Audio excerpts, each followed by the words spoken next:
Welcome everybody to the second installment of Dinner Demos 2020 edition. My name is Arran Stark. I'm the food service director and chef here at Jefferson Healthcare. So just to recap, we're talking about vegetables, and I love the idea of teaching vegetables through a fictitious plant, and that is the perfect plant, and that's one where you could eat the fruit, the seeds, the flower, the leaves, the stem, the tuber, and the roots. But that doesn't really exist. The closest thing that I've found is the beet, which you can eat the root, the stem, and the leaves. But today I want to talk about flowers, buds, and seeds in that subject. Mainly when I think about seeds, I'm going to grains, but we're going to do a different class later on about grains. I think about legumes, but again, we're going to do a whole class about legumes later on. Nuts and seeds, there you go. And then spices. Think about some of the spices that we use that come from seeds. And the one that I'm most excited about is locally, right now, all the wild fennel is seeding out. So if you just pick some of that, pull all the seeds off of it, let them dry out a little bit, toast them up, those oils get going, and it really gives that licorice flavor to any dish. Of course, you've got caraway seed and celery seed, all sorts of fun spice seeds to use. Most of us buy our spices ground already, but it really is fun to get whole seed spice, toast it, and then grind it in a spice grinder and use it. I think it gives you a little bit more to that. So when we talk about edible flowers, there are so many edible flowers to go through. I really wanted to do squash blossoms, stuffed squash blossoms, but these are the last 4 squash blossoms that I have. And it wasn't really enough to do what I wanted to do with it. We've got parsley flowers and dill flowers, super nice. We've got some bronze fennel flowers here. There's lavender, and rosemary, which most of the time when you're playing with flowers, these are the ones you really kind of can cook with. We've got some pansies. We've got some Korean licorice mint. That's got a nice little flower on it. Anything in that mint family's got a square stem.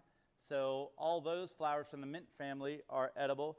We've got some wild rose here, and we got some rose hips. And then calendula is kind of nice to pull apart and have in salads. And then we have some brassica flower, which is a little cruciferous flower. And this comes from wild mustards, or arugula has a really nice, kind of nice big white cruciferous flower. And then nasturtium, nice peppery petal of nasturtium flower is really kind of nice. So all sorts of fun flowers to play with in cooking. But the one I really kind of want to talk about is buds. So the most famous bud of the vegetables is in the brassica family, and that's broccoli.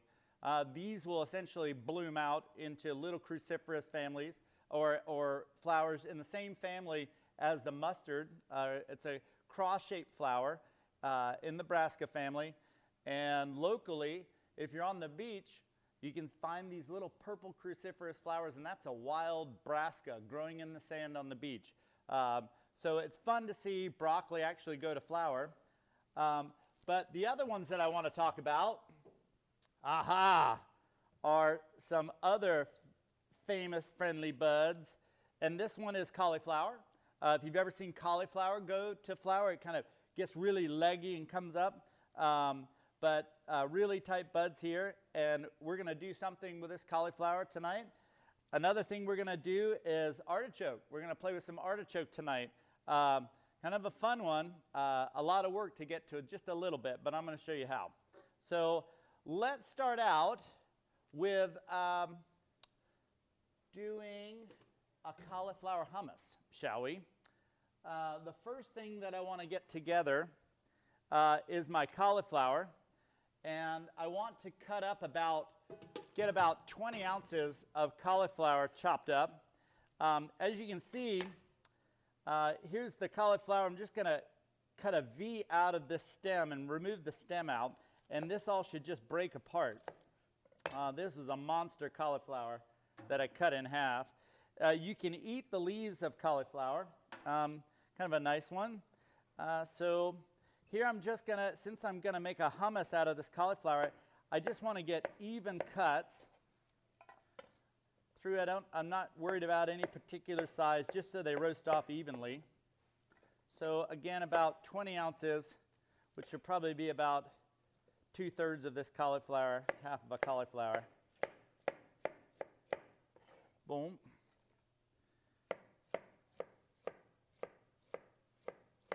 And there's that. Just nice.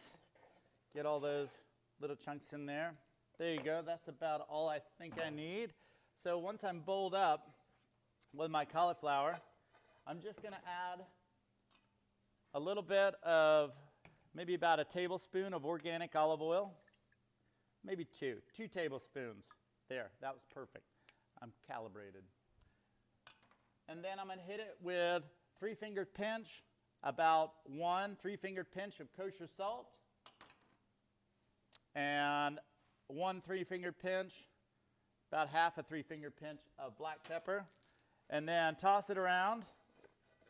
And then what I like to do is oil a baking sheet, put it in an oven, a 400-degree oven, let it get heated, pull it out, and then pour my cauliflower onto it, spread it out. That way it's already getting there, starting to sear.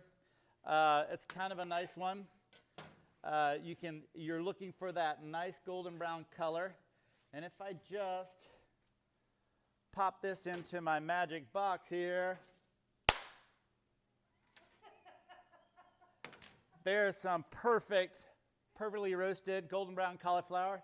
See how it happens just like that? I have to have fun with this, folks. I miss the live. Generally speaking, there's like 30 people in here heckling me and we're all having fun, and I kind of miss that.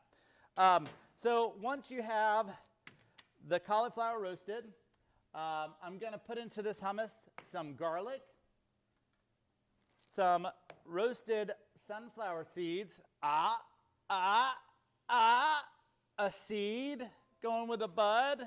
You get it? So cool. I'm going to have, there's a 15-ounce can of chickpeas. I based it on this. So 20 ounces cauliflower and a 15-ounce can of chickpeas. I rinsed them through a colander, and it's right here. Those are organic. And I'm going to add, just for the love of it, you can add any spice profile you want. I've got a little chili powder. I've got a little cumin. I've got a little kosher salt. And I've got a little freshly ground black pepper. I've got some lemons that I'd like to use. In fact, I think I'm just going to get some freshly squeezed lemon juice right here. So I'm going to make a hummus. I don't generally bring these things out, but here we go. Here's my food processor. And I got to figure out how it works. It's always fun.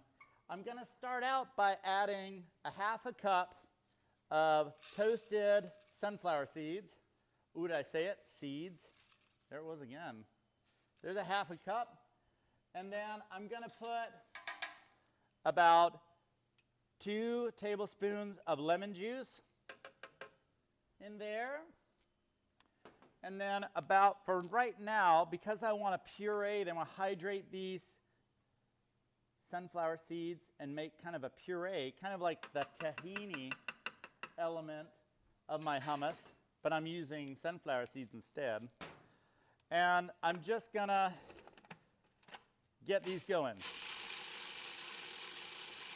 And breaks them up nicely. And then I'm going to add my beautiful, beautiful roasted cauliflower. By this time, it's nice and cool. You can certainly do it hot if you'd like. In fact, it may actually work better if it were hot. And then you just let the hummus cool down. I think it just hot things tend to be a little looser. When they cool down, they kind of tighten up. But I could just be pulling your leg. Could be. I'm going to go ahead and add my 15 ounces of chickpea. Boom. And then we'll see what it does, shall we? Whoop, maybe I should put this thing on the right way. Okay. There we go. We got the dry loft going. So at this point, just want to push it all down, making sure that I'm getting the edges wiped down a little bit. And then I'm going to come and I'm just going to add 2 more tablespoons of lemon juice.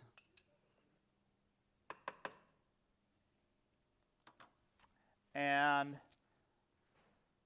1 tablespoon of garlic, because we like garlicky hummus, right? And that's just a raw garlic. You could use a roasted garlic if you'd like.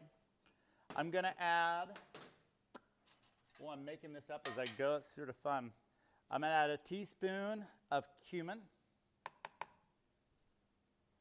Boom. And a half a teaspoon of chili powder. And we already salted the cauliflower on our initial roast, so I'm just going to add 1 3-finger pinch to begin with, and we'll alter that as we go. 1 3-finger pinch of black pepper. And then we're going to get this thing going. Now, there's this idea of emulsification that happens, water molecules bonding with oil molecules, and that's kind of what's going to happen here to a certain extent. So I'm just going to start pureeing and just lightly adding my olive oil to it until I get a really nice consistency.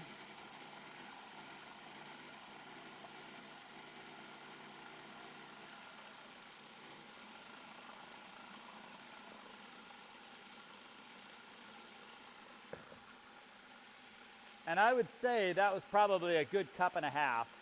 And then I'm just going to let this happen. The longer you go, the friction's going to heat things up, loosen things up.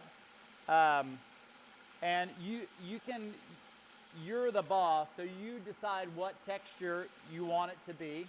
You want it on the light side if you're going in with a chip.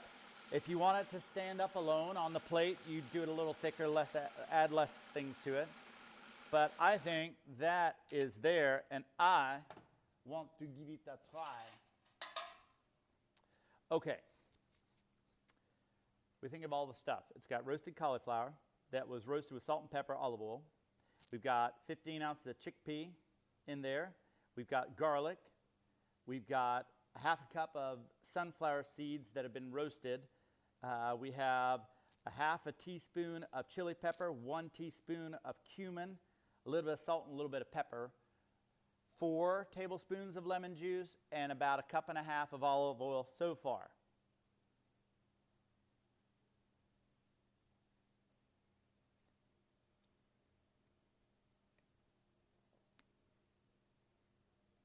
I definitely get the chili. I like that. I feel the need for a little bit more acidity in my dish. So I'm going to add 2 more tablespoons. So that's 6 tablespoons I've added. A little bit more salt to it. Definitely get the chili powder in there. And then I'm going to let it fly.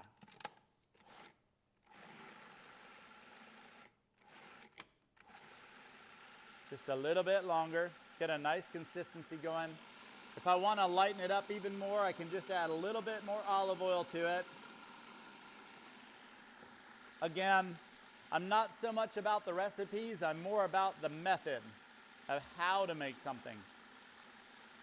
The physical actions. The garlic is strong in that, the chili is strong in that. I'm liking it. Come in for another taste.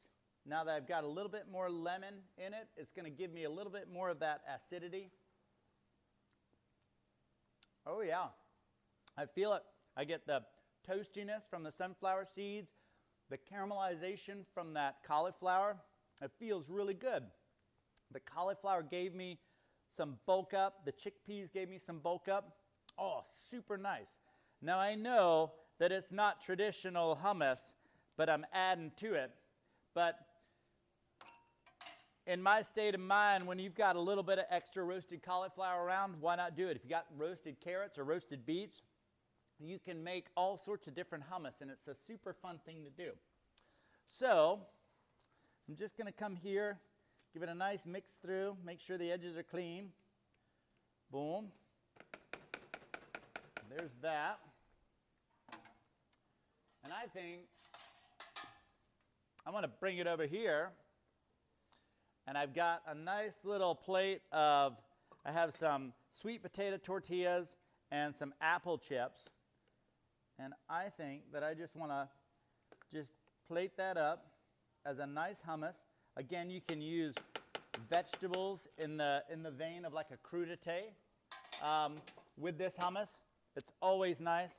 Good way to get the young ones to eat fresh vegetables is to serve it with a dip, and nothing says love like a nice hummus. It's better than ranch dressing. Ba-doom-ps. All right, cleanup time. And then I'm going to hand this over to Tina, and she's going to give me some feedback on it. Tina, you want to try it? Boom. I'll put it right here for you. She'll give me a face. If she doesn't like it, it'll be a face. Oh yeah, I won't be able to tell behind that. But how will you eat it without taking off your mask? See, all these challenges. Okay. All right. So the next thing that I want to talk to you about is the whole idea of an artichoke. Kind of a fun one here. For what it is, and the method that I'm going to show you is a traditional method of getting to the artichoke bottom. Certainly when they're smaller, you can eat some of the stem. And a lot of people love just to cut off the stem and steam it whole, have some drawn butter with garlic maybe, and dip it in and then scrape their teeth along that leaf, and that's a fun way to do it. But I just think that it's a lot of work to get that way. I'm going to show you a method of butchering down this artichoke to kind of get to a place where we have some options to cook it. We have to be careful because artichokes like to tarnish. So the idea of having lemons on hand, and when we butcher the artichoke, we're actually going to put those into ice water that's got lemon juice in it to stop those artichoke bottoms from tarnishing up. The other thing that'll happen is that your hands will get tarnished. You won't see it in the beginning, but if you don't wear gloves, you'll be butchering up artichokes and you'll find your hands will be gray. And if you go and stick your finger in your mouth for any reason, you get just the most bitter flavor ever. So just to save me from any of that, I'm going to glove up when I butcher down this artichoke. So let me go ahead and do that. Boom, boom, boom. Here we go. Did you try the hummus? Let me see. I got to see it. So it's cauliflower. You like? Thumbs up, delicious. Enjoyable. Enjoyable. Thumbs up, delicious, and enjoyable. Garlic. I like garlic in hummus. And yeah, I put a little chili pepper in there. If you don't like that garlic to be so strong, you can certainly roast off garlic. You can just break up cloves of garlic, pop it into olive oil into a saute pan, and then put it into a slow oven, and that oil will heat up and it'll just roast that garlic. and it mellows that heat that you get from garlic out. Kind of sweetens it up a bit. Okay, when it comes to butchering an artichoke, I'm going to need a few fun tools. I'm going to need a paring knife, and I brought my tomato shark, and barring not having a tomato shark, if you have a melon baller, you can use that. That's going to pull the choke out of our artichoke. So the first thing that I want to do is pop off the stem. So I just, come on, pop it off, and you see how those fibers come out, those stringy fibers come out of there. A close relative of the artichoke is the cardoon, where you're actually eating the stem more so than the choke. I'll take the outer leaves, probably the ones that are flaring out just at the bottom, and I'll expose kind of like that lighter yellow layer under the leaves of this artichoke. So there's that. So happening right there, and one more. And then if I just grab a French knife and just cut down through this artichoke, I get the top of the chokes happening right here. And then I'll make sure that I've got my ice water that's got lemon in it, just to stop them from tarnishing, but it's a hard go. Artichokes like to tarnish. I'm just going to cut the bottom off of it. And there's something in cooking, it's to turn. There's a knife called a tourne. And what that is that you're holding the blade and you're actually turning the vegetable against the blade. And I think this is a prime opportunity to show you how I do that. If I dig the knife in, and this is a little serrated paring knife, the perfect thing to use for an artichoke. If I just spin that artichoke around, and I'll give you another glimpse of it. If I just start there, and I just hold the knife, and I'm working with the knife, but I'm also turning the vegetable into the knife blade, like so. And now the bottom, if I just square it off, and then find an angle, and then again, just turn that artichoke bottom against the blade of my serrated paring knife, and I can already see it starting to tarnish, rust out a little bit. So there's that.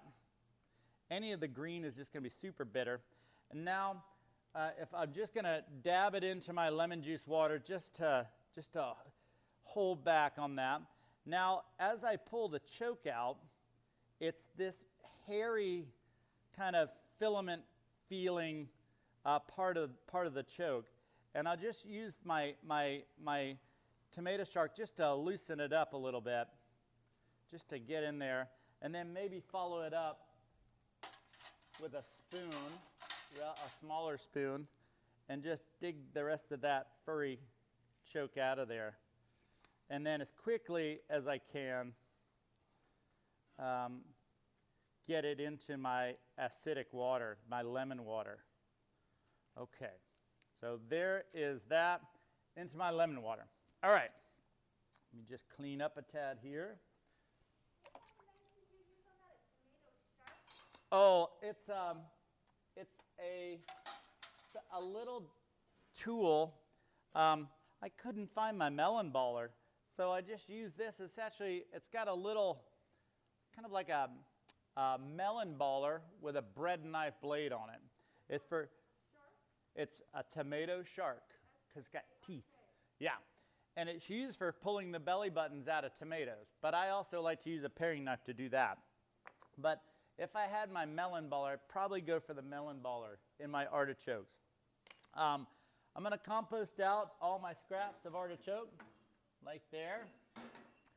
Get a little cleaned up around these parts.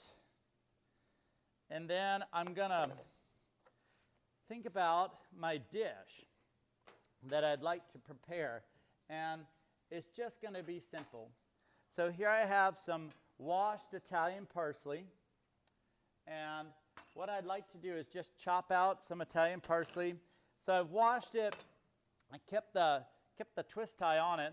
I dumped it into cold water, swizzled it around, and then I did the pom-pom just to get all the water out of it. And gently, I'm just going to roll it up ever so nicely, and then just do a cross cut. And it's probably defined as a chiffonade of Italian parsley. But once I get that, ooh, again, that parsley stems can go into a Ziploc bag with all of your onion, carrot, and celery bits. And then when that bag gets full, you just bring it to a boil, turn it down to a simmer for 30 minutes or so, and then you've got a veggie stock that you can decant into little Dixie cups and freeze them. Then the next time you go to make a rice pilaf, you've got a nice veggie stock instead of tap water. I see it all too often where people, when they chop parsley, they're giving it that number. And not only does it bruise the parsley, but it's noisy in a kitchen. So what I like to see is just that idea of, as I push the knife through, I'm dropping the heel of that. So pushing the knife through, dropping the heel, boom, boom. Or I can pull it and drop the heel like that. Amy, will you get one of those fellas back there to grab me a yellow onion, please? Thank you. So I'm just going to chop this up. See, I'm making this up as I go along, so I'm adding things to it. So just chopping. I kind of want my flecks of parsley to kind of be large in my dish, my artichoke dish. So here's my container, and if I just use that knife just to scoop it up, and then be very careful and clean the blade up, and then I can get all this Italian parsley into my mise en place. Boom. And then I think I'm going to take my gloves off here and give it a nice wipe down again. Thank you. Boom, boom, boom. Okay. Onions, I think we did this a little bit last week where the green of the onion comes up, and here's where the root is right here, right there. I just want to cut a finger's width off of the onion, and right above that root is a woody part here. But again, peel all the crispy bits off of this. You can put it in the Ziploc bag in your freezer for that veggie stock. So now that I've got it flat, I'm going to dissect my yellow onion from pole to pole. So that means from the top to the bottom, going down, and I'm going to peel off about 1 or 2 layers of that crispy skin. And I like to do the onion rainbow dance when I get to this point. So it's an onion rainbow. No, not so much, huh? I will use that to my advantage, that dance, because I want to do a julienne of a half of this onion. I'm feeling it. I'll put 1/2 over here in my place bin. So at this point, if I just come and cut the tail off, I'm dicing this onion. I go down and dice it, and I can hold on to that bit as I bring it to a nice dice. But since I want to julienne my onion, I'm just going to cut off that, put it in my Ziploc bag in my freezer. Now, if I'm going with my onion rainbow feel of things, my knife is going to go brrrr. Yep. So that means brrrr, when I get halfway, I'm perpendicular to my cutting board, 90-degree angle. And so, again, when I'm cutting, I'm using all my body mechanics to feel all cozy, like this. And I'll just use, well, first of all, I'll balance my knife right there. And then when I grab the onion, I'm making sure that my fingers aren't out like that, because that's just scar tissue waiting to happen. If I just dig in like this, and I can use that knuckle to measure my cuts. So again, I'm just going to push that knife through, okay? And I think that I want about 1/4 of an inch julienne here. So I'll start here. And remember, go slow, speed comes with time. So there's that. If I just turn my knife to like a 38-degree angle, I can pull it off that, like that. And you might be saying, 38-degree angle, what the heck is that guy talking about? Well, in the mechanics of a steel, 38 degrees is kind of what I'm looking for my steel. So if you do that at 38 degree, you could potentially be sharpening your knife on your cutting board. But now I got to start and do this, right? I think I'm going to do that. Boom. And then hit it again. Quarter, quarter, quarter, quarter, quarter. Gets precarious to the end here. Boom. So there's my half of an onion, julienned at 1/4 of an inch. Feel good? Yes. Yes, yes. Yes and yes. All right. So I'm just going to move that out of the way for a second. I've got a little bit of garlic here for my dish. My spoon. A little bit of salt. A little bit of pepper. Who wants to see my sassy lemon trick? No, ooh, me, and me. So I can cut the lemon in half, and I can squeeze it through my fingers into a dish and catch all the pips, and that feels good unless you have paper cuts. Or if I just take a slice down one edge of it, then I've got all these micro little squeezes of lemon that I can add. So I'm going to play with my lemon as I go. And I think I'm ready to start this up. I want to saute, so I'm going to use a organic canola oil, which is a high temperature oil. That's my preference for sauteing oils. And I'm just going to take my artichoke, and you can see the difference. I think this is the one that I just did, and that's one that's been sitting for 20 minutes or so. And what I'm going to do is I'm just going to come here, and I'm going to take slices out of my artichoke, about 1/4 of an inch. And while that's doing that, I'm just going to get my pan hot. I'm going to put 2 tablespoons of canola oil in there. I may add more in a second. We'll see how it goes. Artichoke, artichoke, artichoke.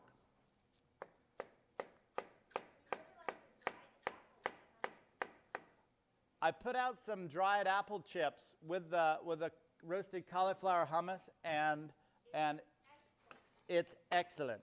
So apple chips are excellent with cauliflower hummus. That just sounds so fall. I don't know that I'm ready for fall yet, though. It is tomorrow. Fall begins tomorrow. So here we are on the 21st of when? September? Oh, yeah, sorry. Oh, you're supposed to look when you cut things, aren't you? That's my pony trick, though. All right. So, yeah, wouldn't that be fun, right? Here we go. My oil is getting hot. I want nice wisps of smoke coming off of there. It's going to be so fine when it gets going here. Keep that right there. I got my garlic, got a little bit of butter to finish it up with. Get all organized. So here we are, the waiting game of the oil getting hot. Any questions so far? No? Okay. What made you think to do apple chips? I was actually thinking tomorrow's the first day of fall, and apples would go really well with cauliflower. And I found this wonderful bag of apple chips. So, yeah, apple chips with a cauliflower hummus. All right, let's see if we can get this thing making some sound, because as we talked about last week, cooking is that sensual thing. You can taste it, you can see it, you can hear it, you can smell it, and you can feel it. So that's super important while you're cooking. Cooking's one of those things that you want to be vigilant. You kind of don't want to be watching TV. You kind of want to be in the moment while you're cooking. And it is the most fun thing to do with a bunch of kids, cooking. All right, let's see if we can get that. Oil is nice and hot. It feels it. I'm seeing that it's starting to spread. I want to add my artichokes to this. Let's see if we can hear it. Did you hear it? Anybody?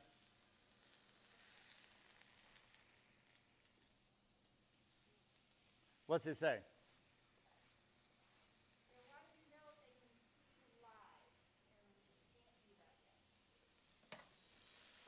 soon.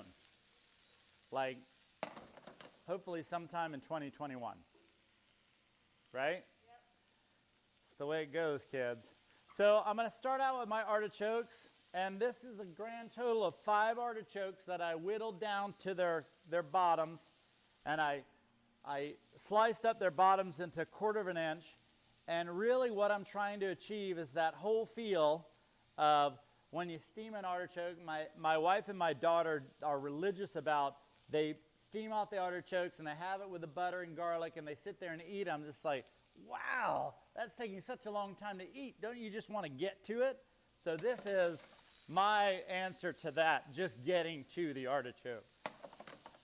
Traditionally, when cooking artichokes, generally we either we poach them, and the way we do that is salted water with lemon. And a lot of the classic chefs will actually get the artichoke, cut off the bottom, and actually tie a slice of lemon to it when they poach it.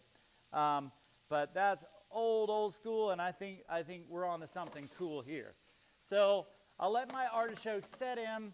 They're covered with oil. They're sizzling at me. I'm going to keep an eye on kind of like waiting for them to get some color on them. Maybe they're wilt down. Please understand that I pulled them out of water. They sat here on the cutting board for a brief moment, and I put them in there. So they're weeping off. A lot of that water is coming there in steam.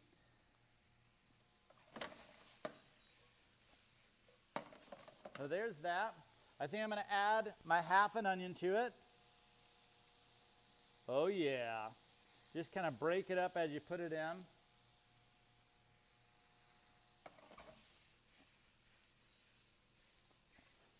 Just let it be for a little while.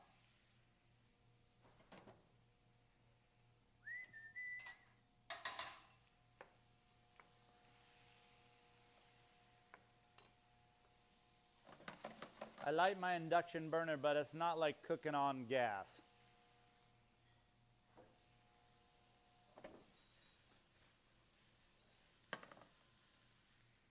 Okay. I get to feel it. You can even pull one out, bust a little piece off, and feel that al dente-ness of it. It's still pretty tough. I want to make sure that I keep a little bit of that tooth to it. Feels good. And since I like garlic and artichokes, my onions are starting to get a little bit translucent. I'm going to add probably 1 tablespoon of freshly chopped garlic and about a tablespoon of butter, because I like that butter and garlic in my artichokes. And just go ahead and start flaying that around.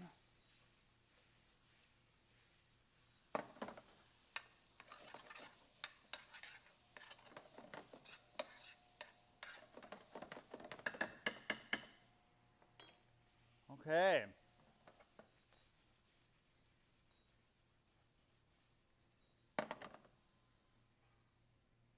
Now it's just that waiting game. But slowing down and cooking. That's why I always had this bad taste in my mouth about cooking competitions. Is because it's taking this thing that's beautiful and slow and methodical, and it's in a 90-minute competition for 4 courses using every trick in the book. But just being patient. We got time. We got our kitchens. We have our spoons with our pinkies in the air, and we're loving life.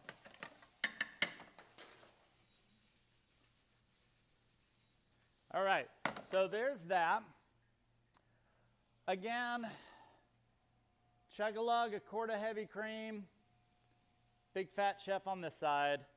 Chug-a-lug, 1/4 of lemon juice. Really skinny chef on this side. Closing your eyes, it's a visual thing. When we taste something that's going to stand alone, we want to make sure that it's balanced. So although we had lemon, the artichokes were in the lemon juice water, They've taken on a little bit of that profile, but that was just to keep them from tarnishing. So I will be adding some lemon to it to finish it out. But I want to add a little bit of kosher salt, a 3-fingered pinch, maybe one more, just feeling it. I may add more later. Remember, you can always add more, you can't take it away.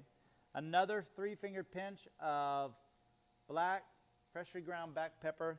You notice that I say freshly ground, but it's in this. We have a spice grinder. I have problems with carpal tunnel if I do that with the pepper grinders. Oh yeah. That's happening. Can you smell it, ladies? Yeah, they can smell it. I want Wonka vision. That's what I want.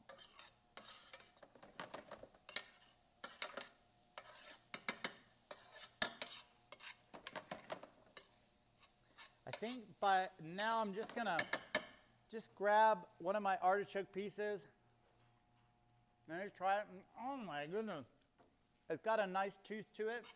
What I have to be aware of is that if it's undercooked too much, or if it's not cooked enough, it'll tarnish. It'll come out of my dish and tarnish up. So I have to make sure I'm giving it a good cook. Oh, I see a nice fond in the bottom of my pan.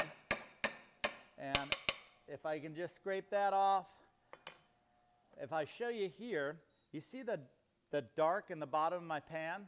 That's Flava Flav, and I'll show you how we're just gonna glean that off of there. So just a little bit. I've got a little tiny bit of water here. I'm just gonna get there. I'm just gonna add maybe a 1/4 cup of water. And what that does is deglazes my pan. So now, while it's cooking, not only will I save myself the hassle of having to scrub the pot out when I wash it, but I can glean the flavor from that fond in the bottom. And that water is just going to evaporate away. I'll get some lemon ready. And wow, even the whole idea of lemon zest in this dish would be kind of nice. But I'll start out just by hitting it with a little lemon. That was the one way. That was that micro lemon squeeze right there. But if I just come here and cut my lemon in half and hold my hand out and just squeeze the lemon through my fingers. Ah, paper cut, ah. No, I'm good. But all those pips, they end up in my hand. Because the worst thing is a pip in your dish. I like lemon, so I'm going to go ahead and hit it with another lemon right there. And we're going to see if that's going to do it for us.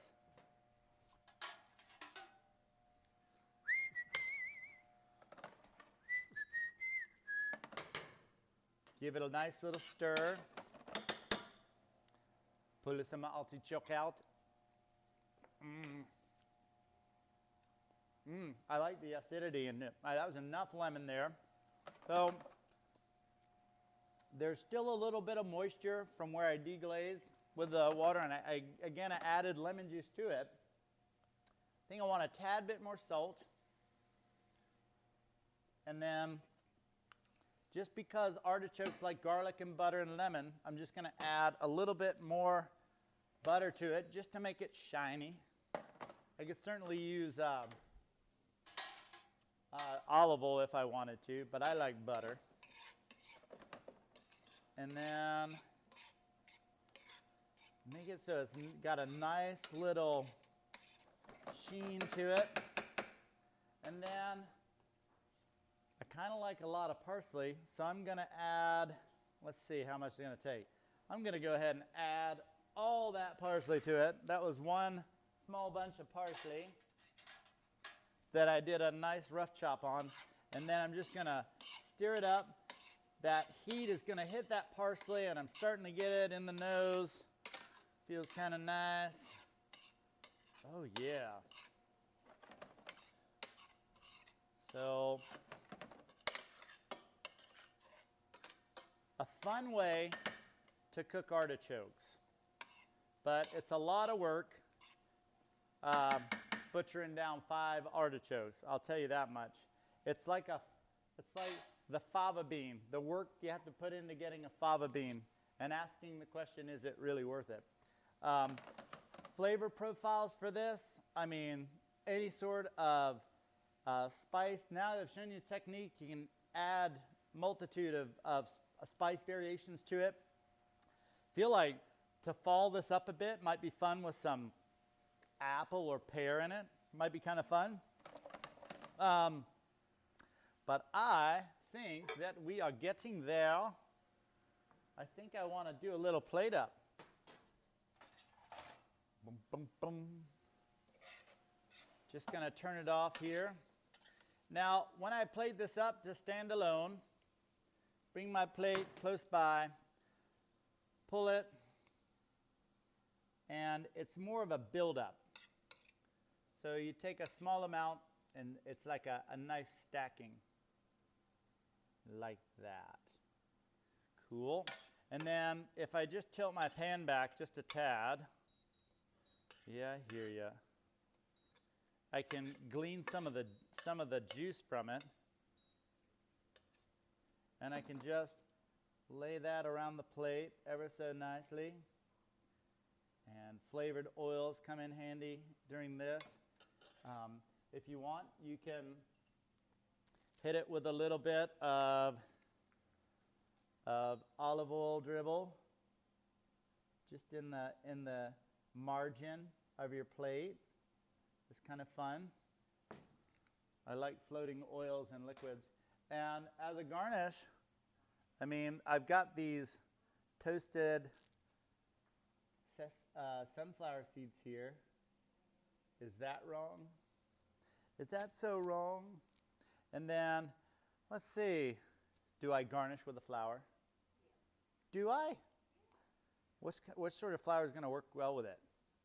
You know what I have? Since we use parsley, I have a little bit of parsley flower here. Would that do well? So the whole idea of garnishing, you have functional garnish and then you have non-functional garnish.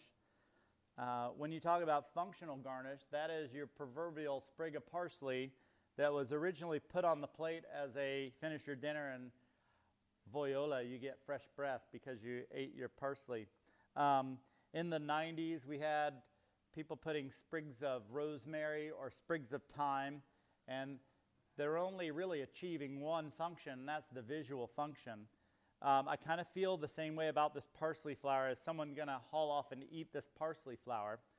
There is a chef in DC that argued the point, well, it has to have 2 functions to be a functional garnish, the visual and the taste, or the smell. And he went with the smell, and he caught the rosemary on fire, put it into his dish, and then covered the dish with a lid. And when it arrived to the table, the lid came off, and you got this swoosh of burning rosemary. So here we go. A day away from fall artichoke, garlic, and parsley with onions as a nice artichoke dish. And then we have the hummus that they've already eaten half the hummus. So yeah, kind of fun. Do we have any questions out there? I'll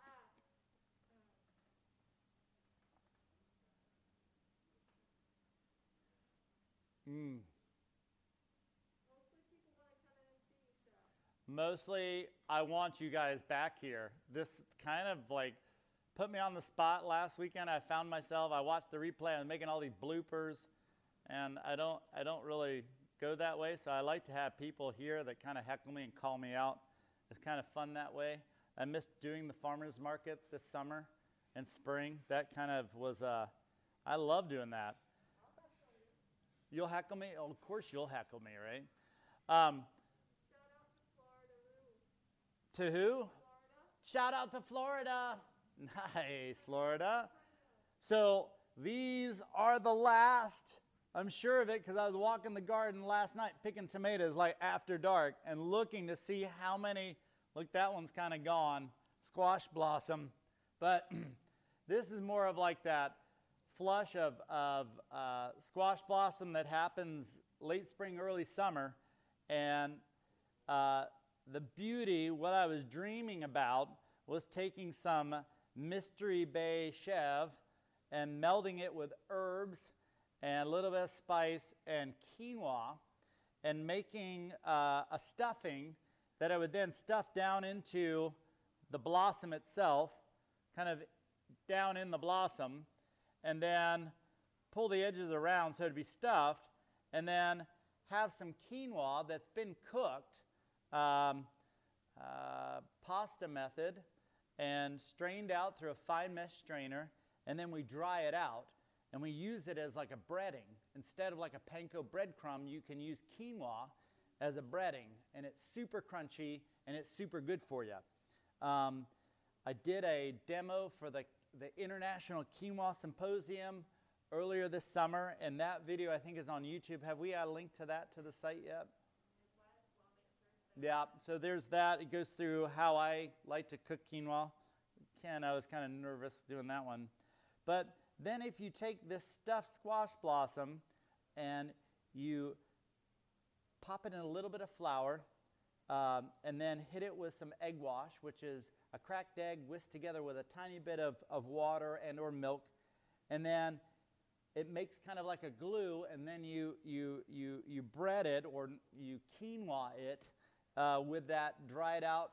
You can even toast it in a saute pan quinoa, and then you can either deep fry or pan fry this, and it is. I think about like those jalapeno poppers that have the cheese in them, but this is like so gourmet. And when squash blossoms are going off, it's just a really special thing you can do with squash blossoms. Yeah, rose. I mean, rose, I've made rose petal preserves before. I worked with a chef that was Lebanese, and he would always bring his rose jellies in. I've got some, oh man, there's just so much of this that you can just decorate salads with, and it's really becoming that with these really artful plate presentations with little flower petals and oils and drippings of different things along the way. But we're kind of getting out of the flowers now. And I think that next week, we're going to talk about leafy vegetables. So there'll be, unfortunately, a lot of talk about kale. Oh, yeah, just not charred. You know, when we started, we get into the winter kale doldrums here where kale is like twice a week, and we get people just like, kale again. So it's always that mission to do kale in new and exciting ways. So we'll figure on some of those ways of doing kale in new and exciting ways. We'll mess with some chard, and I'm sure spinach may be part of that game. So all of the leaf veg that we like to use, including my favorite cabbage, we'll play with a little bit next week. Has anybody got any questions for me? Anybody? Nope. All right. Until next weekend, you guys be safe, wear a mask, and wash your hands. Let's get through this, please. I want you guys back. Take it easy. Good night.